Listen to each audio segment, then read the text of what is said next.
Oke, selamat datang kembali. Kali ini kita akan mengupas sebuah kisah yang luar biasa. Kita akan melihat bagaimana menurut tradisi Islam, masa kecil seorang anak yang kelak menjadi Nabi Muhammad itu dipenuhi dengan berbagai pertanda dan peristiwa yang bisa dibilang di luar nalar. Pernah kepikiran gak sih pertanda apa yang bisa meramalkan takdir seseorang?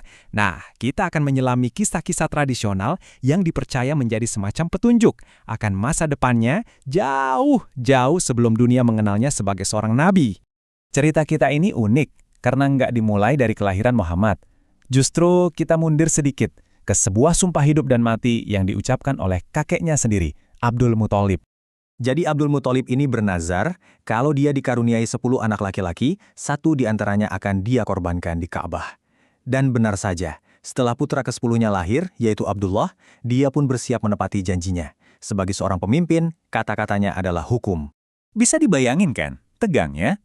Panah undian dilempar 10 kali, dan 10 kali pula yang keluar adalah nama Abdullah, anak bungsu kesayangannya, calon ayah dari Muhammad.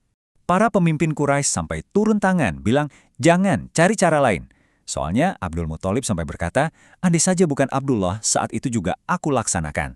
Akhirnya, setelah berkonsultasi dengan seorang peramal, ditemukanlah solusinya. Nyawa Abdullah ditebus dengan 100 ekor unta. Ini jumlah yang sangat besar waktu itu ya, dan tindakan inilah yang menyelamatkan garis keturunan yang kelak akan melahirkan Muhammad.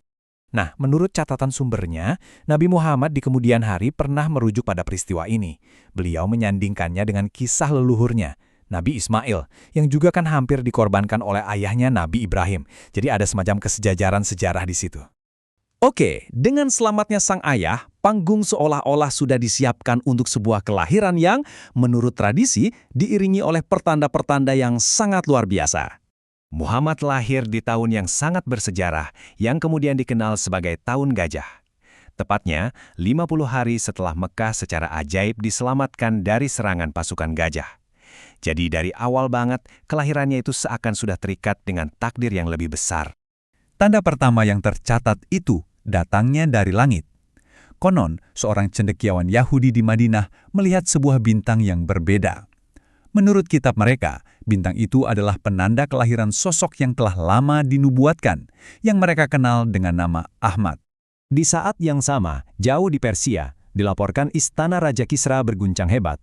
14 teras megahnya tiba-tiba runtuh begitu saja, tanpa ada gempa atau sebab yang jelas. Ini kemudian ditafsirkan sebagai pertanda bahwa kekuasaan Persia hanya tinggal 14 raja lagi sebelum akhirnya runtuh. Dan bukan cuma itu, simbol terbesar kekaisaran Persia, api suci yang udah dijaga menyala selama 1000 tahun, tiba-tiba padam total, dan konon nggak pernah bisa dinyalakan lagi. Ini seolah jadi sinyal pergeseran kekuatan besar di dunia akan segera terjadi. Selain pertanda-pertanda besar tadi, ada juga tanda-tanda fisik yang sangat personal. Disebutkan, kalau Muhammad lahir sudah dalam keadaan dihitan, dan kepalanya langsung terangkat menengadah ke langit. Ibunya pun, Aminah, dilaporkan tidak merasakan sakit sama sekali saat melahirkannya. Semuanya seakan menandakan keistimewaannya sejak detik pertama.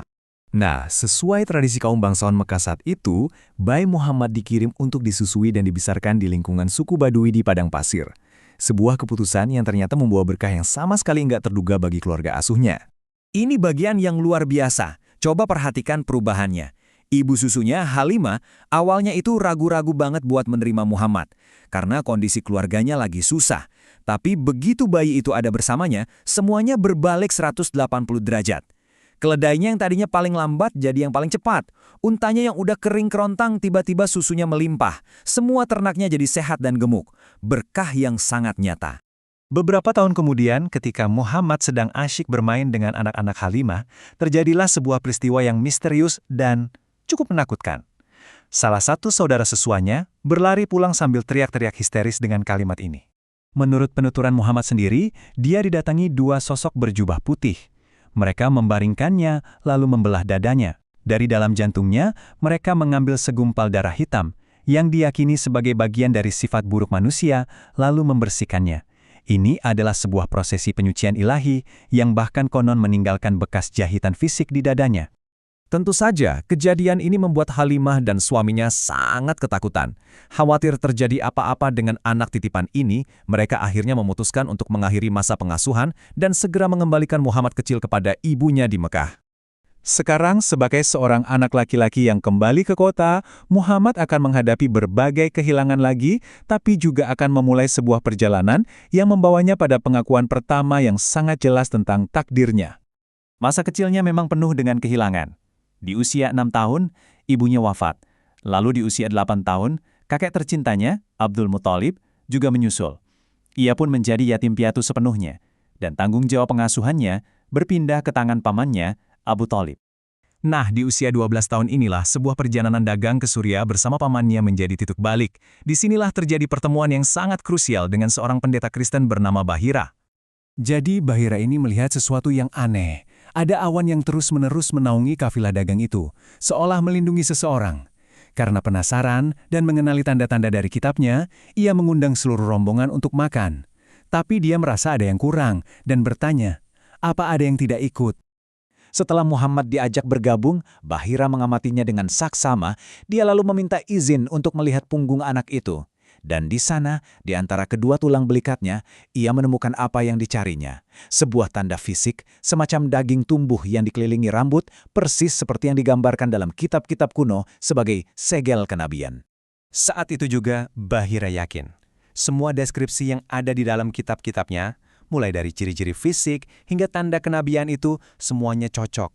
Dia tahu persis siapa anak laki-laki yang berdiri di hadapannya ini. Dengan penemuan besar itu, muncullah sebuah peringatan yang sangat serius. Bahira mendesak Abu Thalib untuk segera membawa Muhammad pulang dan menjaganya dengan sangat ketat. Karena, katanya, kalau orang lain tahu apa yang aku tahu tentang anak ini, mereka pasti akan berusaha menjelakainya. Peringatan ini sekaligus menjadi penutup babak awal kehidupannya, sebuah penegasan takdir besar yang diiringi bayang-bayang bahaya.